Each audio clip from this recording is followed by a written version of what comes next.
días, buenas tardes y buenas noches a todos los que nos sintonizan en el OIG Podcast. Mi nombre es Daniel Beltrán, como siempre, y una vez más, gracias por su sintonía. En el día de hoy vamos a hablar de un tema bastante interesante. Vamos a hablar de los controles internos como respuesta a los riesgos inherentes de cualquier operación, sea gubernamental o privada, pero claro, hoy nos vamos a concentrar en el área gubernamental, pues, debido, ¿verdad?, a lo que nosotros hacemos aquí en la Oficina del Inspector General. Y para eso, yo, sinceramente, hoy vine a aprender más de lo que aprendo en un podcast de manera regular. Y con nosotros está la señora Taira Marcano, subinspectora general de Puerto Rico. ¿Cómo estás? ¿Todo bien? ¿Y tú, Daniel? Bienvenida, bienvenida. Y el señor Pedro Roldán, inspector auxiliar del área de preintervenciones y exámenes. ¿Cómo te encuentras, Pedro? Todo bien, ¿y tú, Daniel? Todo bien, todo bien. Gracias por aceptar el reto de la invitación. Gracias a ustedes por la invitación. Seguro. Ok, mire, cuando yo empecé a prepararme para este episodio, para proponerles esto, yo empecé a buscar material, porque tenemos mucho material local, pero empecé a buscar material de otros lugares y encontré un ejemplo que me gustó mucho. Y recreé el ejemplo a Puerto Rico y puse como que imagina a Torrey y Santurce sin semáforo. Qué locura sería, ¿verdad? Exacto.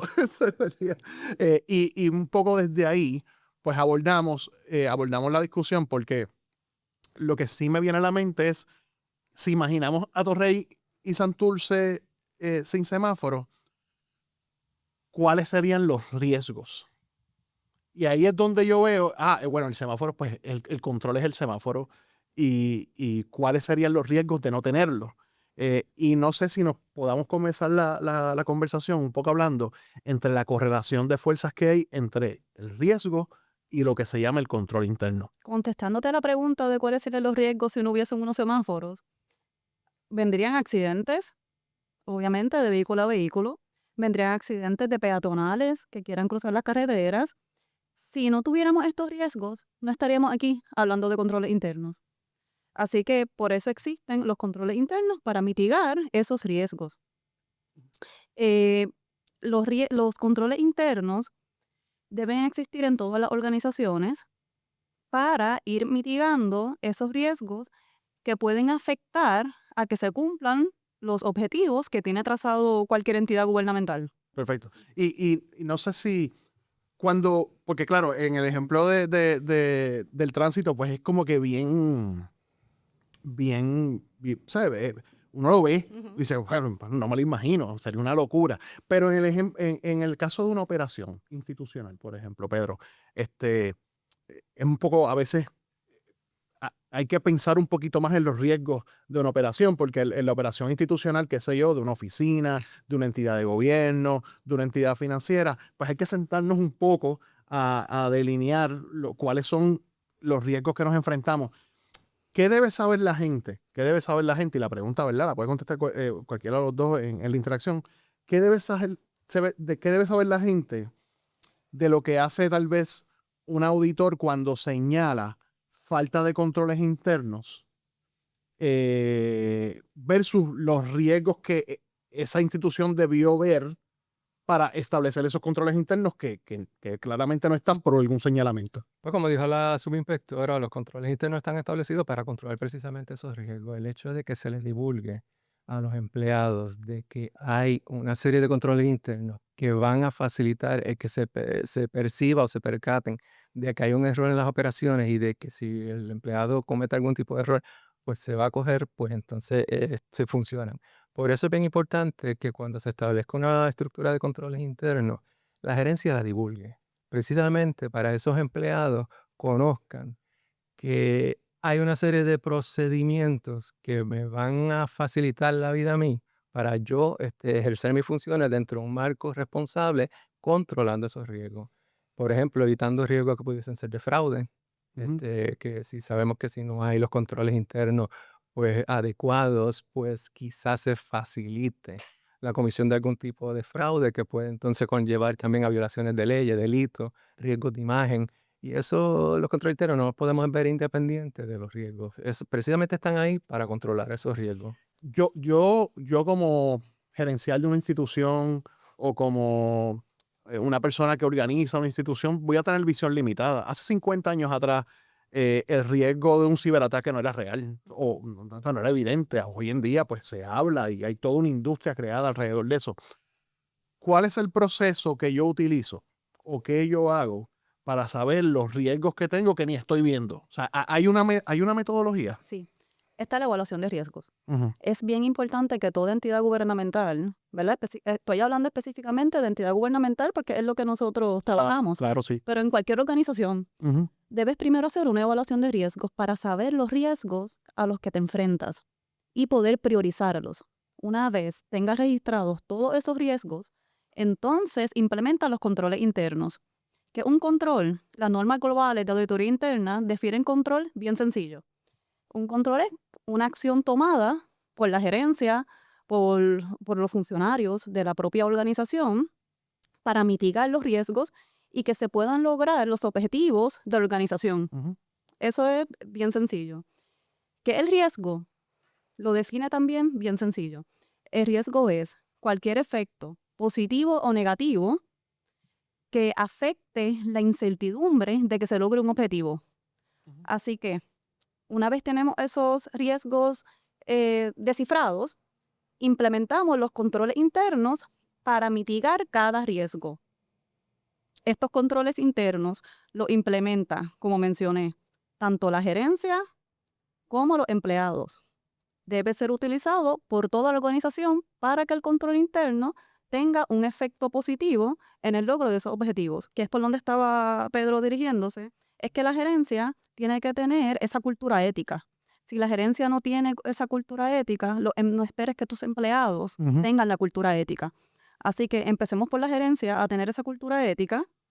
Continuamos entonces evaluando los riesgos, ahí los registramos, luego implementamos los controles internos para esos riesgos, los comunicamos, que es el de información, el componente de información, los comunicamos y por último supervisamos, que es el monitoreo de que esos controles internos estén funcionando efectivamente y eficazmente para el logro de los objetivos. Y ese es, en ese sentido lo estás hablando como si fuera, parece el método científico, para que lo expliques como si fuera, y es que es así, parecería que hay todo un marco teórico, Eso es. es eso, es un marco teórico, que va un paso a la vez, que es importante porque empezamos con el pie forzado de que si hablamos no podemos hablar de controles internos sin los riesgos, y antes de comunicarlos, pues eso es el diseño de cualquier control está atado a cualquier cosa que pueda pasar, como bien lo definiste. ¿Cómo fue que lo definiste? Cualquier cosa positiva o negativa, que me llama la atención. El riesgo, Exacto. el efecto, el- ya sea positivo o negativo, en la incertidumbre de que ese objetivo se cumpla. exacto, exacto. Yo creo, alguien me decía, no hay nada peor que la incertidumbre. Y yo creo que a nivel institucional, no sé si te ha pasado en tus experiencias, en las experiencias pasadas, que la incertidumbre un poco mina la confianza organizacional, la confianza si es un negocio, la confianza del negocio, la confianza de cualquier operación. Sí, precisamente la incertidumbre yo creo que está atada a la falta de conocimiento. Porque una persona pues, que está ejerciendo una función, pero no conoce su estructura de control interno, pues sí está trabajando en una incertidumbre y está propenso a cometer errores que van en contra del objetivo de la organización, como dice la subinspectora.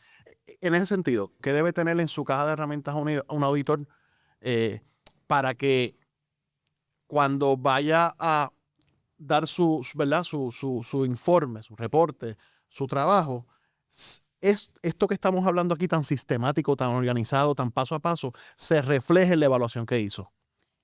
Los auditores tienen que hacer una evaluación del control interno de la entidad. ¿Cómo comenzamos viendo si esos controles internos en efecto están funcionando? Se comienza con entrevistas. Los auditores comienzan a entrevistar a la gerencia y a las personas claves en los procesos, ¿verdad?, específicos que fueron a examinar. Con las entrevistas pueden notar si la gerencia y si los empleados tienen conocimiento de los controles internos que existen o que hacen falta. Eso es importante. ¿Que existen o los que hacen Que falta? hacen falta. Ok. Ahí puede conocer eso. Ujú.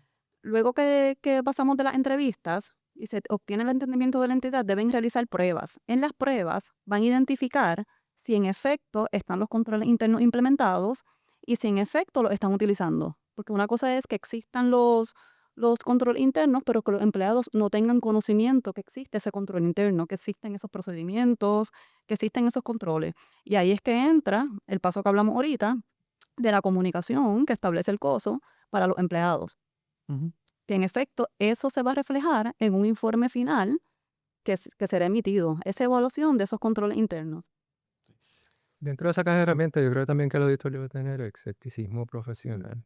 Que eso lo que se refiere es a que pues no coja las cosas por bueno simplemente porque me lo prohibieron o me lo dijeron. Tiene que tener la capacidad de discernir y de evaluar qué es lo que está correcto y qué no. Y basado en eso, entonces, emitir sus opiniones y emitir sus recomendaciones. ¿No hay un vasto entendimiento de la figura del auditor o es más una situación cultural de... Yo creo que eso está en la misma naturaleza del ser humano, porque a uno desde el punto de vista, a uno no le gusta que alguien se meta a tu casa a decirte que tú tienes tu casa desorganizada, que tienes que arreglar aquello, corregir esto. Ujú. Y nos ven entonces en ese sentido, como que quizás venimos a entorpecer la operación, a molestar. Si nos ven como un aliado, y hay mucha gente que entiende esa parte, y utilizan a los auditores internos precisamente en ese sentido, como un aliado dentro de mi operación, porque no venimos a solamente señalar lo malo, sino venimos a decirte, mira, a darte recomendaciones de cómo corregir y mejorar tu operación. ¿Cómo ha sido su experiencia al cabo? ¿Cuántos años lleva en esta faena? Ahí me estás tirando al medio, pero Está bien. llevo más de 30 años. Más de 30. Y en esos 30 años, ¿cuál ha sido la experiencia? ¿Ha tenido más de recibir esa resistencia o ha tenido más de verlo como un aliado? ¿Cómo? Hubo una transición en el tiempo y la industria pues, en la que yo me desempeñaba anteriormente, porque al principio pues, nos veían como una molestia. Posteriormente, a medida que fue pasando el tiempo y se fueron educando, pues entonces sí nos estaban percibiendo ya más como un aliado. Y a veces hasta pedían, y hay personas que pedían, pues ven, interviene, hazme una intervención para yo poder saber entonces si estoy haciendo las cosas bien o mal. Exacto. Y entonces, y les ayuda en la operación. Tyler, yo sé que tú no llevas 30 años en esto, pero en esa misma línea, tu experiencia, ¿cómo ha sido? De igual manera, mayormente es que la gente, como dije ahorita, mayormente es que las entidades piensan que somos una amenaza, cuando realmente lo estamos ayudando. Ok. Y la realidad es, como dice Pedro, obviamente nosotros vamos a ir a señalar algo que se está haciendo mal, porque es nuestro trabajo. También resaltamos lo que se está haciendo bien. Pero cuando nosotros señalamos lo que se está haciendo mal, que emitimos el hallazgo, no solo emitimos un hallazgo, emitimos una recomendación para que mejores tus operaciones. Y de igual manera, una vez emitimos la recomendación, tenemos unos auditores luego asignados para que orienten esa entidad en el proceso de implementar esa recomendación. Así que somos de ayuda en todo el proceso, no tan solo mientras estamos en la entidad examinando, sino que cuando emitimos el informe también tenemos sus auditores asignados para que lo estén orientando en el camino de esa implementación y de esa mejora de controles Y internos. posteriormente también hay un seguimiento a Ujú. esas recomendaciones para ver que se implementen y entonces seguir el camino correcto. Perfecto. Miren, ¿qué consejos ustedes le dan, basándonos en toda esta discusión, a un auditor, hablando de esa caja de herramientas? ¿Qué es lo que debe tener, qué debe hacer, aparte del escepticismo y conocer bien estos procesos sistemáticos? Yo creo que la educación continua es bien importante en esto. Estamos en una industria que hay un ambiente que todos los días cambia. Este es algo más ahora con esto, cuestión de los sistemas computadorizados, la inteligencia artificial. Esto va a requerir más dinamismo de parte del auditor en la preparación. Además, debe conocer también cuáles son los componentes de riesgo que está identificado con la entidad que va a evaluar. También, pues, y recalco mucho el criterio de la independencia. Yo creo que para mí eso es bien importante, de que se mantenga la independencia, porque eso te permite a ti como auditor hacer unas recomendaciones más puntuales. No que si estás envuelto con la operación, pues ya hay una serie de quizás de factores que van a impedir que el auditor realice unas recomendaciones adecuadas. Taira, ¿algún otro consejo? Yo quisiera reforzar la parte de capacitación, porque hay una parte también que va como obligación de uno mismo como auditor, además de asistir a adiestramientos, buscar la herramienta del internet es ideal. Buscar y estar al día con las normas nuevas. O sea, ser un autodidacta también. O sea, Sí, ser febrarte con, febrarte con esto y ser, ok. Sí, no solo, y salir de un adiestramiento y uno mismo llevarse asignación para continuar aprendiendo de lo mismo que le dijeron, ¿verdad? Que nos mostraron en el adiestramiento. Eso es ideal, ver si las normas cambian. Esto es una profesión bien cambiante.